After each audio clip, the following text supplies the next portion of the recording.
Hi friends, welcome back to the Baseball Card Illustrated channel. I'm Bronko, the PSA 11, and this is a brand new series here on the channel called Flip or Flop.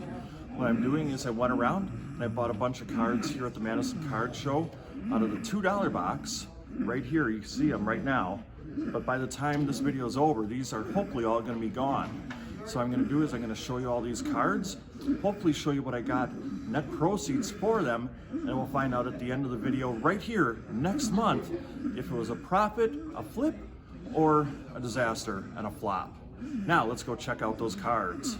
I'm back safe and sound in the Baseball Card Illustrated studios, and it's time to look through the cards I was able to pick up here for this edition of Flip or Flop. On the screen I will let you know whether it was sold or not. If so, you'll see net profits and the price I got in return minus fees if I sold it on eBay, such as shipping and final value added and the listing fee, all those things. And if I sold it at a show, I won't take any fees out of that. And I might do that if I'm fortunate, or I guess I should say might have done that throughout the month of April. Now, you see right here, we've got this opening day box.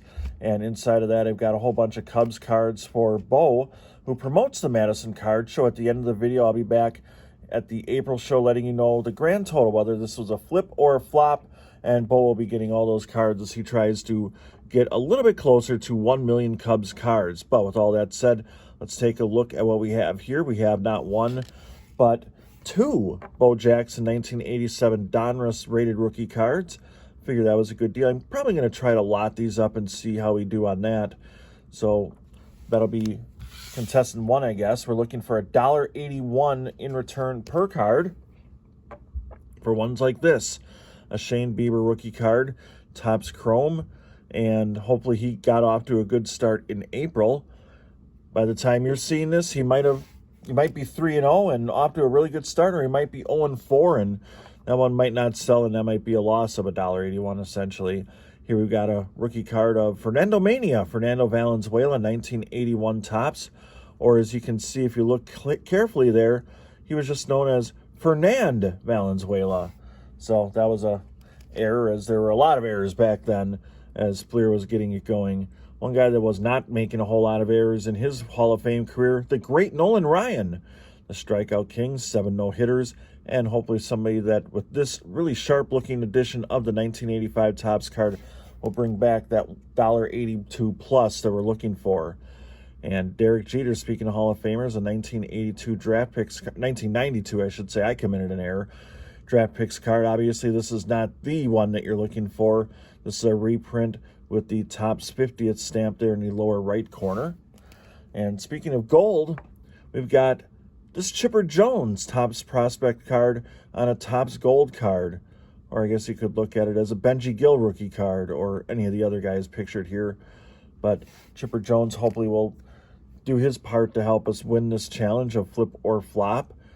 Jose Abreu, he just got picked up by the Houston Astros during the offseason. I'm hoping, again, that he got off to a really good start here in the month of April and can help get us a little bit closer to turning this into a flip and help pay for, admission to things like the National, which is coming up, and got a whole bunch of content planned for that, but that's a few months down the road.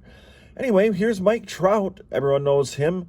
He's got flashiest feet, and I guess you know why, looking at this card. And I don't know how flashy they were and whether it was enough to inspire somebody to spend at least $1.82 for net proceeds on that, but we'll find out. Now, this one I was kind of excited to find in a $2 box. It's an autograph card of Yolis Chacin, who pitched for a number of different teams, including my favorite team, the Milwaukee Brewers. Figure an autograph of a guy that I've heard of had a successful career. I'll definitely take a shot on that one in a challenge like this. And I know this one is going to help the cause because this was the first sale before I even was able to record the video. This one went, and it's a 1987 Fleer Barry Bonds rookie card. You can see right there how that did, and it got us a little bit closer to trying to get to at least $20 in net proceeds. With all that said, hope you enjoyed this video. Hope you'll hit the like button, leave a comment, and let me know if you think I picked pretty good cards, whether they were a success or not. But now, I'm going to go out to Madison. Welcome to May. That's right.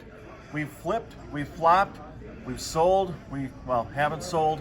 It's May. I'm at the Madison Card Show. and I'm here to let you know whether this was a good investment or a bad investment. Drum roll, please. After 2 months, I know it was supposed to be one, but it ended up being two, we sold those cards for a grand total of $10.75. So unfortunately, our first edition of Flip or Flop was a half flip and a half flop. The good news is I still have all kinds of time to sell the rest of those cards, and I think in the end, it will end up being a flip and a positive net result. Anyway, I'd like to thank you. Hope you enjoyed this very first edition of Flip or Flop. I've got another one coming up in about 2 weeks that'll involve some cards I pulled out of some blaster boxes on a nice snowy day, but more about that later. On behalf of Kevin the Diamond King, our graphics guru Dylan, and our photographer Showtime, I'm Bronko, the PSA 11, reminding you, have fun with cards and hit that subscribe button. So long, everybody.